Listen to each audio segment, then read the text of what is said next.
ఈ మధ్యకాలంలోనే చంద్రబాబు నాయుడు పల్నాడులో ఎంత దారుణంగా ఒక సామాన్యుడిని, ఒక దళితుడిని, ఒక పేదవాడిని, మా వైఎస్ఆర్సీపీ కార్యకర్తను ఎంత దారుణంగా తాను చంపించే పాత్ర పోషించాడు అన్న విషయం నిజంగా సమాజంలో ఉన్న వ్యక్తులు ఎవరైనా కూడా సివిలైజ్డ్ సొసైటీలో ఉన్న వాళ్ళు సిగ్గుతో తల వంచుకోవాల్సిన అంశం ఇది.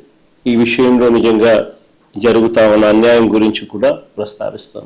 మొట్టమొదటిగా సర్వే గురించి, ఈ రీసర్వే టాపిక్ గురించి we will take it forward.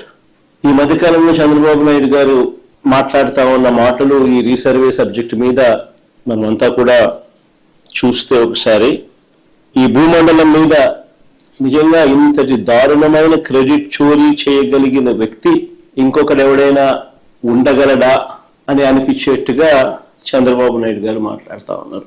ఊసరి వెళ్ళి కూడా చంద్రబాబు నాయుడుని చూసి బహుశా సిగ్గుపడుతుందేమో. అంతటి దారుణమైన మోసాలు, అంతటి దారుణమైన అబద్ధాలు. నేను సూటిగా చంద్రబాబు నాయుడు గారిని అడుగుతా ఉన్నా, మీ ద్వారా ప్రజలందరి తరపున అడుగుతా ఉన్నా. అయ్యా 4 సార్లు సీఎం అని చెప్పి చెప్పుకునే ఈ పెద్ద మనిషి చంద్రబాబు నాయుడు, నేను అడుగుతా ఉన్నా, భూముల రీసర్వే చేయాలన్న కనీస ఆలోచన అయినా కూడా నీకు ఎప్పుడైనా గతంలో వచ్చిందా అని.